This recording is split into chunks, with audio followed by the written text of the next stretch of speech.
जो main enzyme होता है डीएनए रेप्लिकेशन वो होता है डीएनए पॉलीमरेज। डीएनए पॉलीमरेज के अलावा भी होते हैं, मेनली डीएनए पॉलीमरेज तो सिंथेसाइज करता है, नई नई जो चेन बनानी होती है वो बनाता है डीएनए पॉलीमरेज। तो मेन एंजाइम क्या होता है, DNA dependent DNA polymerase. DNA dependent क्या होता है, जो टेम्पलेट है वो डीएनए है, नया जो बनेगा वो भी डीएनए बनेगा, तो डीएनए डिपेंडेंट डीएनए पॉलीमरेज होता है। It uses a DNA template to catalyse the polymerisation deoxy nucleotide. तो डीऑक्सी न्यूक्लियोटाइड को पॉलीमराइज करता है DNA polymerase. In addition DNA dependent DNA polymerase many additional enzyme are required to complete the process of replication with high degree of accuracy. तो replication के साथ साथ जो DNA dependent DNA polymerase उसके साथ साथ और भी एंजाइम चाहिए होता है, और ये बड़ी एक्यूरेसी के साथ होती है। अगर मान लो एक्यूरेसी नहीं होगी, थोड़ी भी मिस्टेक होगी बेस पेयरिंग में तो म्यूटेशन हो जाती है। हेलिकेज जो दूसरा एंजाइम होता है वो अनवाइंडेज होता है। वो क्या करता है, दो स्टेन को डीएनए को सेपरेट करता है। मान लो कोई स्ट्रक्चर डीएनए हेलिकल जो ये स्ट्रक्चर होता है, इन दोनों को ये सेपरेट करता है। कौन करता है, अनवाइंडेज। तो ये जो हेलिकेज करता है ये अनवाइंड करता है। Unwinding create tension in the uncoiled part form the super coil. तो जिसके कारण अनवाइंडिंग कारण क्या होता है, सुपर कोइल बनने लग जाते हैं। तो सबसे पहले क्या आएगा, डीएनए क्या आएगा, अनवाइंड रहेगा। वो कौन करेगा, हेलिकेज। हेलिकेज हमेशा अनवाइंड करेगा, उससे क्या आएगा, सुपर कोइल बन जाएंगे। सुपर कोइल जो होते हैं, सुपर कोइल इसलिए बनते हैं जो अपना डीएनए सेपरेट हुआ है वो वापस से बाइंड ना हो जाए, एक दूसरे से वापस से जुड़ ना जाए। तो उसके लिए सुपर कोइल को सेपरेट करने के लिए एक और एंजाइम होता है। ये एंजाइम क्या होता है, हाईली एफिशिएंट होते हैं, they catalyse polymerisation of a large number nucleotide in a very short time. तो ये बड़े एफिशिएंट होते हैं क्योंकि पॉलीमराइज करते हैं शॉर्ट टाइम के लिए। Not only do these polymerase have to be fast but also catalyze the reaction with very high degree of accuracy. Accuracy बहुत चाहिए, नहीं तो म्यूटेशन हो जाएगी। Any mistake during replication would result in mutation. अब जो टेंशन होती है वो रिलीज कौन करता है, टोपोआइसिन। जो अपने सुपर कोइल बनी थी वो टेंशन प्रोवाइड कर देता है, जो रिलीज कौन करता है, टोपोआइसिमरेज। तो हेलिकेज के बाद कौन सा एंजाइम आएगा, टोपोआइसोमरेज आएगा। अलोंग विद टोपोआइसोमरेज बैक्टीरिया में क्या होता है, एक और एंजाइम होता है डीएनए गायरेज। डीएनए गायरेज क्या होता है, वो भी टोपोआइसोमरेज की तरह ही होता है, सुपर कोइल को रिलीव करता है। DNA gyrase is a type of topoisomerase.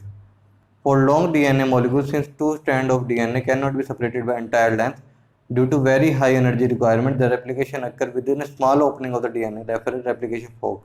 तो क्या होता है, ये है ना, थोड़ी सी पूरी जो डीएनए है ये तो अपना कोइल होगी, थोड़ी सी खुल जाएगी, जिसे अपन क्या कहते हैं, रेप्लिकेटिंग फोर्क कहते हैं। और इसमें क्या होगा, रेप्लिकेशन क्या होगी, 3 to 5 स्टैंड वाली है। 3 के ऊपर 5 शुरू हो जाएगा तो ये 5 की 3 जो जाएगा ये लीडिंग स्टैंड होगी। और जो 3 to 5 वाले टेम्पलेट है इसके ऊपर जो 5 to 3 बनेगा वो कैसे बनेगा, ओकाजाकी फ्रैगमेंट बनेंगे, छोटे छोटे फ्रैगमेंट बनेंगे। और ये बाद में जुड़ जाएंगे किसकी वजह से, डीएनए लाइगेज की वजह से। तो मेनली पहले क्या हुआ, अनवाइंड किया। अनवाइंड कौन करेगा, डीएनए अनवाइंडेज करेगा हेलिकेज। हेलिकेज की क्या उसके बाद सुपर कोइल बन जाती है। सुपर कोइल के लिए टोपोआइसोमरेज क्या करता है, सुपर कोइल प्रिवेंट करेगा। उसके बाद क्या होगा, डीएनए जो पॉलीमरेज है वो डीएनए बनाएगा 5 to 3 में। तो 5 to 3 से शुरू हो जाएगा और लीडिंग स्टैंड बनेगी, और एक तरफ ओकाजाकी फ्रैगमेंट है वो लैगिंग स्टैंड बनाएंगे। तो इस तरह से एंजाइम आपस में वर्क करते हैं। DNA dependent DNA polymer catalyse polymerisation only one direction 5 to 3 prime. तो हमेशा ये डीएनए पॉलीमर 5 to 3 जाएगा, और ये हमेशा 5 to 3 ही जाएगा। In prokaryote DNA polymerase are 3 type, DNA polymerase 1, DNA polymerase 2, DNA polymerase 3। DNA polymerase were discovered by Kornberg. तो कॉर्नबर्ग ने डिस्कवर किया था। DNA polymerase 3 is mainly involve in the DNA replication. तो डीएनए पॉलीमरेज 1 2 3 में DNA polymerase जो 3 होता है ये ज़्यादा रेप्लिकेशन में हेल्प करता है। 1 मेनली क्या करता है, मान लो कोई बेस पेयर गलत जुड़ गया तो उसको हटाने में हेल्प करता है, रिपेयरिंग में काम करता है DNA polymerase 1। DNA polymerase 1 is a major repair enzyme, तो ये रिपेयरिंग में काम करेगा। This create some additional complication the replicating fork. तो इतने सारे एंजाइम की वजह से थोड़ा सा कॉम्प्लिकेशन शुरू हो जाती है। कॉन्सिक्वेंटली लीडिंग स्टैंड क्या होती है, टेम्पलेट विद पोलैरिटी 3 to 1 पे, जो मेनली जो ये वाली टेम्पलेट होती है 3 to 1, इसके साथ जो नई बनेगी 5 to 3 वो होगी लीडिंग। तो लीडिंग स्टैंड क्या होगी, जो टेम्पलेट 3 to 5 है उसके ऊपर जो कंटिन्यूस स्टैंड बनेगी। While on the lagging stand कौन सी होगी, जहाँ जो टेम्पलेट होती है 5 to 3 इट इज़ डिसकंटिन्यूस। जो 5 to 3 के ऊपर जो लैगिंग स्टैंड बनेगी वो डिसकंटिन्यूस होगी, उसे कहते हैं ओकाजाकी फ्रैगमेंट। तो ये क्या बना रहे हैं, ओकाजाकी फ्रैगमेंट। तो ये ओकाजाकी फ्रैगमेंट बनेंगे। डीएनए लाइगेज क्या करेगा, ये हरबिन खुराना ने डिस्कवर किया था, ये क्या करेगा, जो ओकाजाकी फ्रैगमेंट अलग अलग है इनको ज्वाइन करेगा DNA ligase. The discontinuously synthesised fragment are later joined by enzyme DNA ligase. तो ये क्या करता है, डीएनए लाइगेज ज्वाइन कर देते हैं, बाकी छोटी छोटी जो ओकाजाकी फ्रैगमेंट है इनको ज्वाइन कर देगा। डीएनए रेप्लिकेशन यूकैरियोट्स में semi conservative, semi discontinuous and by directional. Eukaryotes में अपन देखा सेमी कंजर्वेटिव, ये तो अपने को पता लगा सेमी कंजर्वेटिव इसलिए जब नई बनेगी एक पेरेंट होएगा एक नई होएगी। सेमी डिसकंटिन्यूअस इसलिए क्योंकि ओकाजाकी फ्रैगमेंट बनते हैं। और बाई डायरेक्शनल दोनों डायरेक्शन में होती है, जो टेम्पलेट स्टेट 3 to 5 है उस तरफ भी बनेगी और जो 3 to 5 5 to 3 है उस तरफ भी बनेगी। प्रोकैरियोट्स में सेमी कंजर्वेटिव कंटिन्यूअस होती है, इसमें ओकाजाकी फ्रैगमेंट नहीं बनते और डी बाई डायरेक्शनल होती है प्रोकैरियोट्स में। प्रोकैरियोट्स में एक्चुअली सर्कुलर डीएनए होता है ना, इसलिए थोड़ी कंटिन्यूअस होती है। DNA stand from 3 to 5 template is called leading stand. जो डीएनए स्टैंड 3 to 5 टेम्पलेट में बनेगी, जो 3 to 5 टेम्पलेट में बनेगी वो तो स्टैंड होगी लीडिंग, और जो 5 to 3 वाले पे बनेगी वो होगी लैगिंग स्टैंड, ओकाजाकी फ्रैगमेंट बनाएगी। इन prokaryote DNA replication transcription occur in the cytoplasm, while in eukaryote the process occur in the nucleus. तो डीएनए रेप्लिकेशन याद रखना यूकैरियोट्स में न्यूक्लियस में होता है और प्रोकैरियोट्स में साइटोप्लाज्म में। DNA polymerase on their own can not initiate process of replication. DNA जो पॉलीमरेज होता है याद रखना वो हमेशा एक क्या करेगा, आरएनए प्राइमर बनाएगा, पहले आरएनए प्राइमर बनेगा छोटा सा। यहाँ पे डीएनए पॉलीमरेज फंक्शन करने से पहले एक छोटा सा आरएनए प्राइमर बनता है, ये आरएनए ही होता है, छोटा सा बनेगा सबसे पहले, और ये आरएनए पॉलीमरेज होता है वो बनाता है छोटा सा आरएनए, उसके बाद डीएनए पॉलीमरेज एक डीएनए बनाता है। तो ओकाजाकी फ्रैगमेंट में हर बार एक प्राइमर बनेगा छोटा छोटा, वो आरएनए का बनाता है, आरएनए प्राइमर कहते हैं उसे। तो आरएनए प्राइमर रिक्वायर होता है जो डीएनए पॉलीमरेज फंक्शन के लिए। Also replication does not initiate randomly at any place in the DNA. तो हमेशा याद रखना डीएनए क्या होता है, सबसे पहले हेलिकेज एक रेप्लिकेशन ऑफ ओरिजिन होता है, एक ओरिजिन पे जाके अटैच होएगा, वहां से जाके डीएनए का सिंथेसिस शुरू होगा, ऐसा नहीं कहीं पे भी शुरू हो गया, एक पॉइंट होता है पर्टिकुलर वहां से शुरू होता है। There is definitely reason in the E coli DNA where replication originate. तो इकोलाई में अपन ने देखा एक स्पेसिफिक ओरिजिन होता है और उस ओरिजिन को कहते हैं ओरिजिन ऑफ रेप्लिकेशन। तो वहाँ जाके डीएनए हेलिकेज जुड़ेगा, हेलिकेज क्या करेगा, डीएनए को अनफोल्ड करेगा, अनबाइंड करेगा, उसके बाद टोपोआइसोमरेज क्या करेगा, जो सुपर कॉइल बनी है उसको प्रिवेंट करेगा, वापस से बाइंड नहीं होने देगा। उसके बाद आरएनए पॉलीमरेज आरएनए प्राइमर बनाएगा जो ओरिजिन होता है वहाँ पे, उसके बाद डीएनए पॉलीमरेज एक लंबी चेन बना देंगे और जो लाइगेज होएगा आखिरी में वो ओकाजाकी फ्रैगमेंट को जोड़ देगा। It is because requirement of the origin of the replication that a piece of DNA if needed to be propagated during recombinant DNA procedure require a vector। तो जो origin of replication होता है वहाँ पे एक पीएस जो DNA को अगर जो बनना होता है उसके लिए एक वेक्टर रिक्वायर होता है, वो क्या होता है, छोटा सा आरएनए प्राइमर होता है। तो हमेशा डीएनए पॉलीमरेज के लिए बनने के लिए एक छोटा सा प्राइमर आता है। Vector provide origin of replication, वहाँ पे जो ओरिजिनल रेप्लिकेशन है वहाँ पे वेक्टर आएगा आरएनए प्राइमर और वहाँ से डीएनए पॉलीमरेज अपना फंक्शन करेगा। In eukaryote DNA replication take place at the S phase of cell cycle. तो याद रखना एस फेज में सेल साइकिल में यूकैरियोट में रेप्लिकेशन होती है। Replication of DNA cell division cycle should be highly coordinated. तो जो मेनली क्या होती है, डीएनए रेप्लिकेशन होती है और सेल डिवीजन होती है कोऑर्डिनेटेड, तभी आगे सेल ग्रोथ करता है। तो सबसे पहले अपने कौन सा एंजाइम देखा था, हेलिकेज। हेलिकेज कहाँ जाएगा, एक हर कहीं भी नहीं जाएगा, पहले उसको सबसे पहले ओरिजिन ऑफ रेप्लिकेशन पे जाना है, जहाँ इसका ओरिजिन होएगा वहाँ पे जाके अटैच हो जाएगा हेलिकेज। तो ओरिजिन ऑफ रेप्लिकेशन शुरू हो गया, ओरिजिन ऑफ रेप्लिकेशन के बाद वो क्या करेगा, हेलिकेज जो हाइड्रोजन बॉन्ड होते हैं एडेनिन थाइमिन के बीच में इनको रिमूव कर देगा। तो ये क्या करेगा, धीरे धीरे रिमूव कर देगा, तो वो डीएनए खुल जाएगा और एक ट्यूनिक फोर्क बना देगा। तो ये धीरे धीरे पूरा डीएनए को खोल देगा। तो पूरा जब डीएनए खुल जाता है उसके बाद क्या होता है, जो अनवाइंडिंग ना हो वापस से क्या होगा, सुपर कॉइल बन जाएगी। उसके लिए क्या होगा, टोपोआइसोमरेज अटैच हो जाएगा। टोपोआइसोमरेज क्या करेगा, इसको वापस से बंद नहीं होने देगा, तो टोपोआइसोमरेज अटैच हो जाएगा।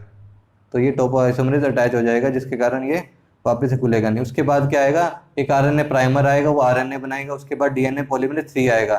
डीएनए पॉलीमरेज 5 to 3 प्राइम की तरफ रेप्लिकेट करेगा, मतलब कि जो टेम्पलेट 3 to 5 है उसके ऊपर जो स्टैंड बनेगी 5 to 3 वो लीडिंग स्टैंड होगी, वहाँ पे बनने लग जाएगा, डीएनए पॉलीमरेज 3 आएगा। तो अब अपन डीएनए रेप्लिकेशन के बारे में देखते हैं कैसे होता है डीएनए रेप्लिकेशन।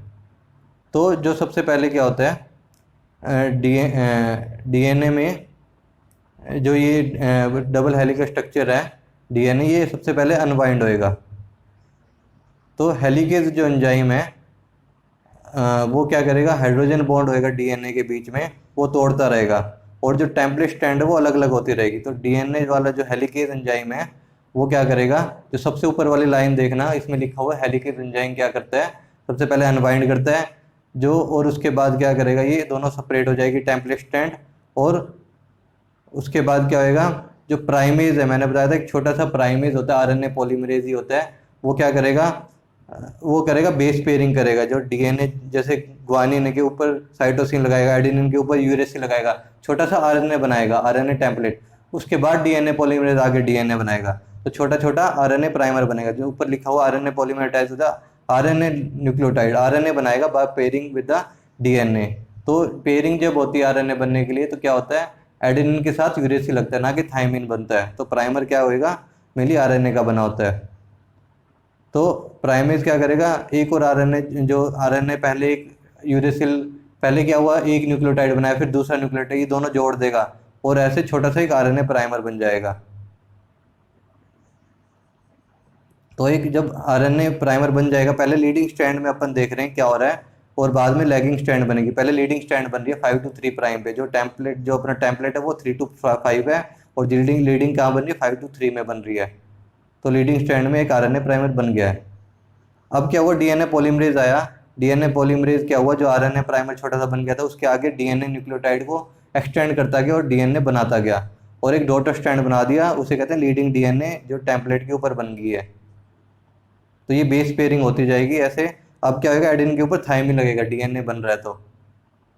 अब क्या होगा, अब लैगिंग स्ट्रैंड होती है वो बनेगी, वो उसमें ओकाजाकी फ्रैगमेंट बनेंगे, जो प्राइमेज होता है प्राइमर बनाएगा, फिर डीएनए पॉलीमरेज भी ऐसे ही बनाएगा, और करते करते एक छोटा सा ओकाजाकी फ्रैगमेंट बन जाएगा। इसमें कंटिन्यूस नहीं बनता रहेगा लीडिंग स्ट्रैंड की तरह, इसमें छोटे छोटे फ्रैगमेंट बनेंगे 5 to 3 डायरेक्शन पर, टेम्पलेट होगी 3 to 5 डायरेक्शन में, तो इसमें एक छोटे छोटे ओकाजाकी फ्रैगमेंट बनते जाएंगे।